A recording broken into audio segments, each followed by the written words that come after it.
बहू और बुलेट। घर के बाहर फट फट फट की जोर से आवाज हुई। सीमा को लगा कि पटाखे फूट रहे हैं। वो डर के मारे घर से बाहर निकली। देखा तो सामने योगेश यानी कि पतिदेव एक बुलेट बाइक पर बैठे हैं। अरे डर गई क्या? बाइक लेकर आया हूँ तुम्हें घुमाने के लिए। सच में? मुझे लगा पटाखे फूट रहे हैं। अरे पटाखे भी फूटेंगे और मिठाई भी बटेगी। माँ को तो बुलाओ। माँ भी बाहर आ जाती है। अरे योगेश बेटा, इतनी जल्दी आ गया? और ये गाड़ी किसकी है? साहब की है? हाँ माँ, तुम्हारा बेटा साहब से कम है क्या? मेरी ही है। अरे बेटा, इतनी बड़ी गाड़ी ले ली, इससे तो तू घोड़ा ही ले लेता। महंगी पड़ी होगी ना? माँ महंगी सस्ती छोड़ो और मिठाई लाया हूँ, गांव में बंटवा दो। अरे बंटवा क्यों दो? पीछे बैठो, गांव में बांट कर आते हैं। सब खुश थे। योगेश गांव के बाहर एक कोयले की खदान में मजदूरी करता था। मेहनत और अकल से उसने वहां ठेकेदारी का काम सीख लिया और सूझबूझ से ठीक ठाक पैसा बनाने लगा। गांव में बात फैल गई कि योगेश के घर धमाका गाड़ी आई है। ऐसी गाड़ी पहले कभी किसी ने गांव में तो देखी नहीं थी। योगेश और माँ गाड़ी से वापस घर आ जाते हैं। बेटा, बाबूजी ऊपर से देख रहे होंगे और आशीर्वाद भी दे रहे होंगे तुझे। वो होते तो उनको भी घुमाता माँ। पूरे गांव में नाच नाच के मिठाई बांटने जाते। जैसे मैंने नाच नाच के बांटी थी जब वो अपने लिए एक साइकिल लेकर आए थे। बस बस, बाबूजी दो बात भी सुनाते कि फटफट वाली फटफटी ले आया। सीमा आगे कहती है, अपने लिए तो ये गाड़ी ले आए और मेरे लिए? अरे ये गाड़ी तुम्हारे लिए ही तो है। पक्का मेरे लिए है? अरे पक्का तुम्हारे लिए है। अगली सुबह जब योगेश सो रहा होता है तो उसे बाहर से गाड़ी की आवाज आती है। वो घबरा कर चिल्लाता है, चोर चोर, मेरी गाड़ी ले जा रहा है, चोर चोर। माँ भी जागती है और योगेश के साथ दरवाजे की तरफ भागती है। जैसे ही दोनों बाहर निकलते हैं तो देखते हैं कि सीमा गाड़ी चला रही है। अरे बहू, नाक कटवाओगी क्या?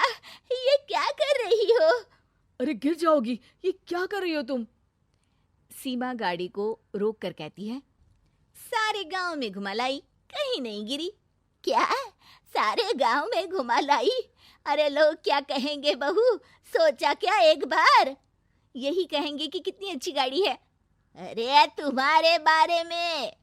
हाँ कहेंगे ना कि देखो कितनी अच्छी गाड़ी पर बैठी है।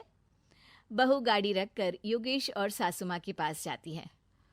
तुमने कब गाड़ी चलाना सीखा? हमारे बाबूजी के पास पुरानी स्कूटर थी, सीख ली। फिर स्कूल में एक मास्टर जी भी ऐसी ही गाड़ी लेकर आते थे, उन्होंने सिखा दी। हाँ हाँ, स्कूल के मास्टर आजकल यही सब तो सिखा रहे हैं। पढ़ाई का कुछ सिखाते तो कुछ भला होता। अरे बहू, अब गाड़ी मत चलाना। हमारे परिवार में कभी किसी औरत ने पीछे से आगे की सीट पे आने की हिम्मत नहीं की है। तुम भी मत करना, समझी? जी समझ गई माँ जी। सीमा सास की बात सुनकर चुपचाप रसोई में जाकर उदास होकर खाना पकाने लगती है। सास सुबह सुबह मंदिर से पूजा करके लौट रही होती है। तभी उसे दो औरतें रोक लेती हैं और कहती हैं, अरे बहू को थोड़े अच्छे लक्षण भी सिखा दो। गाड़ी चलाने निकली थी, गांव की मर्यादा का कोई ख्याल नहीं है। वही तो। अरे पैसे आने लगे हैं तो क्या मतलब कि किसी रीति रिवाज को नहीं मानोगे? अरे समाज में रहना है तो समाज के ढंग से ही रहना पड़ता है। अरे लाज भी नहीं आई बहू को? चूल्हे चौके से निकलकर सीधे गाड़ी लेकर चौराहे चबूतरे नाप लिए, फट फट फट करते हुए। अरे कुछ कह देना उसे। अरे ये क्या कहेगी? बूढ़ी सास है, इनकी थोड़ी ना चलती होगी घर में। हाँ, बहू की ही चलती होगी, मर्जी भी और गाड़ी भी। सास सब सुनकर घर आती है और बहू को चिल्ला के बुलाती है, अरे नाक कटवा दी सबके सामने गाड़ी चलाकर। औरत जात गाड़ी नहीं चलाती। शहरों में तो 4 पहियों वाली गाड़ी भी चलाती हैं और हेलीकॉप्टर, हवाई जहाज भी। शहर में थोड़ी ना रहती हो मैडम साहिबा। आज के बाद गाड़ी से ही नहीं, यूं भी निकलना बंद तुम्हारा घर से। माँ सही कह रही है। कहीं भी जाना हो तो मुझे बता देना, मैं लेकर चलूंगा। आज माँ को तुम्हारे कारण कितनी बातें सुननी पड़ी। इतना कहते हुए योगेश वहां से चला जाता है।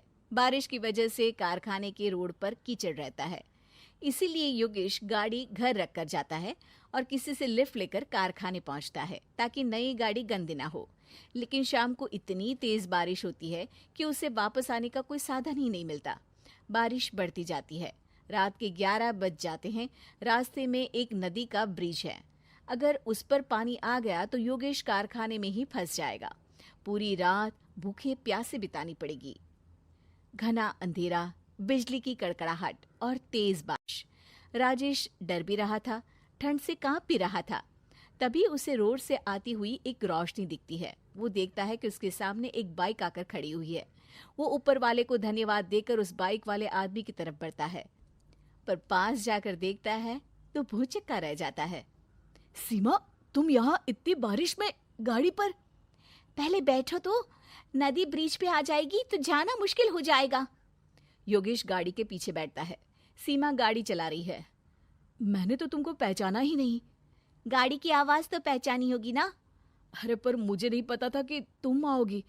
अच्छा किया कि तुम आ गई। माँ नहीं आने दे रही थी, पर हमेशा पति पत्नी की रक्षा थोड़ी ना करेगा, पत्नी को भी तो करनी चाहिए। योगेश को सुबह अपने किए पर पछतावा होता है। उसकी आंख में आंसू आ गए जो बारिश की बूंदों में बह गए थे। उसके बाद सीमा को सास ने और योगेश ने खुशी खुशी समाज की सीमा लांघने की मंजूरी दे दी। अब वो जहां भी जाती फट फट फट गाड़ी पे ही जाती।